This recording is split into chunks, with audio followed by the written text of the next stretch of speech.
Bonsoir, bienvenue à votre émission d'information Autrement vu.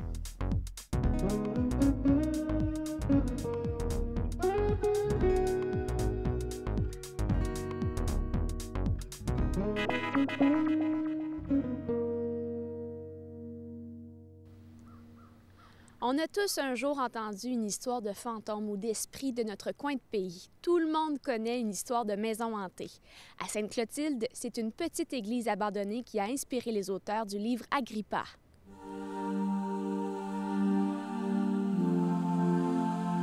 Une église abandonnée à Sainte-Clotilde de Châteauguay ainsi qu'un prêtre qui a bel et bien existé ont inspiré deux passionnés d'histoire, de mythologie et de géographie à écrire Agrippa, les flots du temps, le deuxième livre d'une série de 6. En se basant sur des faits réels, des lieux qui existent encore aujourd'hui, puis des personnes qui ont existé vraiment. Puis on a construit une histoire comme ça. On peut dire que c'est une histoire historique avec un peu de romance. Les lieux existent, comme cette église qui a été abandonnée il y a une centaine d'années, une église protestante. Puis les personnages aussi, on s'est basé, le personnage principal, le héros dans les romans, c'est le curé Laberge. On s'est basé sur lui en changeant son prénom.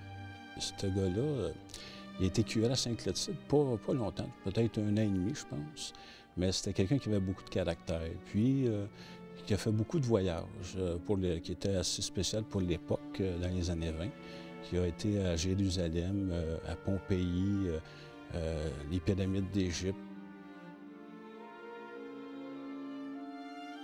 Mario Rossignol et son cousin Jean-Pierre Sainte-Marie nous livrent par leur imagination débordante une histoire mêlant fiction et réalité. Les livres Agrippa, en passant, existent. Il y en a qui existent dans les musées en Europe. C'est pas une pure invention.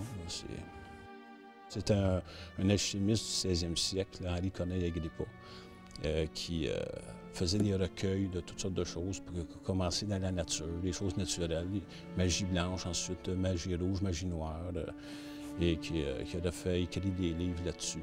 Mais après, il a été comme pourchassé. Il y avait aussi l'Inquisition dans ce temps-là. En fait, le curé Laberge, c'est plutôt un mage devenu prêtre qu'un curé. Et c'est pour ça, lui, c'est la voie qu'il a choisie, contrairement à un autre mage qui, lui, a choisi de s'emparer d'un Agrippa et pour ses besoins personnels, pour s'enrichir ou avoir un pouvoir absolu. Dans le livre, il est question d'un livre Agrippa, qu'Agrippa aurait écrit, un livre de magie noire, de sorcellerie, qui aurait été caché dans cette église-là en 1855. Et qu'il y aurait un magicien en 1925 qui aurait été le ressortir de là. Et puis qui s'en servait. Et l'évêché de Valleyfield a renvoyé le curé Laberge comme pour récupérer le livre et mettre le mage hors d'état de nuire. Dans le deuxième livre, là, on découvre qu'il y a plus qu'un Agrippa. Il y en aurait plusieurs. Et dans le deuxième, il est question qu'un Agrippa a été découvert en Roumanie. Et l'évêché décide d'envoyer le curé Laberge en Roumanie pour le récupérer. Le mage qui s'empare de l'Agrippa dans le deuxième livre vient des années 1400. Puis le curé Laberge doit retourner dans ce temps-là récupérer le livre pour revenir. Le mage en question, qui vient de la Roumanie, est au service d'un prince roumain et il décide de servir du pouvoir de cet Agrippa, qui a le pouvoir d'agir sur le temps pour l'aider à vaincre les Ottomans, l'Empire ottoman qui veut l'envahir. C'est pour ça qu'il est allé le chercher. Un Agrippa a le pouvoir de contacter des gens surdoués, dont des mages, des sorciers. Et c'est l'Agrippa qui l'a contacté depuis la Roumanie, 1928. Et c'est comme ça qu'il a pu trouver l'Agrippa dans un cercueil.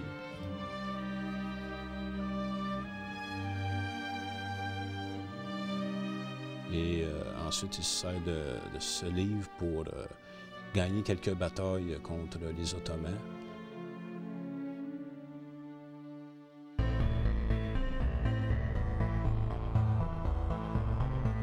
Octavien travaillait sur les flancs. Il créait des paniques illusoires et collectives qu'il projetait comme autant de mauvais sorts lancés par une sorcière.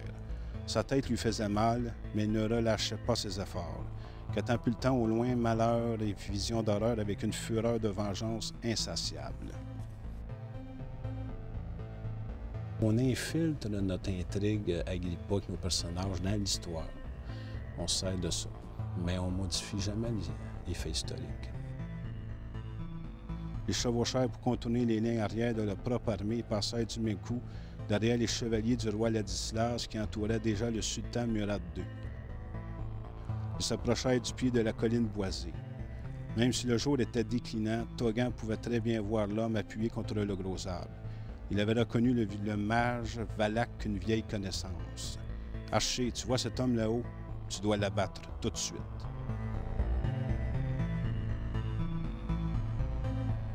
Il y a une intrigue au Québec, toujours en même temps qu'il y a une intrigue dans un autre pays. Parce qu'au bout de la ligne, à la fin, ces deux intrigues-là vont se rejoindre.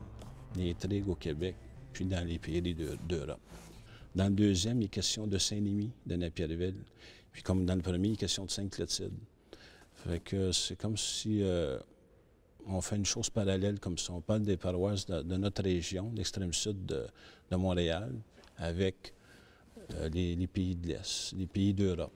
On parle souvent de Montréal ou plus loin dans le nord, des légendes comme au lac Saint-Jean ou ailleurs, mais jamais il est question de la rive sud, de l'extrême sud, comme Sainte-Clotilde, Hemingford, Saint-Chrysostome, tout ça, ce coin-là. Au total, 6 tomes sont prévus au plus grand plaisir des lecteurs. M. Rossignol nous donne un aperçu des prochains mondes visités. Nous sommes en train d'écrire le 3e, qui va être question de porte temporelle, qui nous amène dans un autre monde parallèle. Comme le 4e va être question de sphères. Le monde où on vit est plus complexe qu'on pense. Les demeures des démons, des esprits, on appelle ça d'autres sphères. Et le 5e, il pourrait être question d'un monde souterrain. Et le 6e, ça, c'est l'apothéose de l'histoire. C'est comme, il n'y a pas une question de la vengeance, la fin de ceux qui étaient à l'arrière de récupérer les livres Agrippa.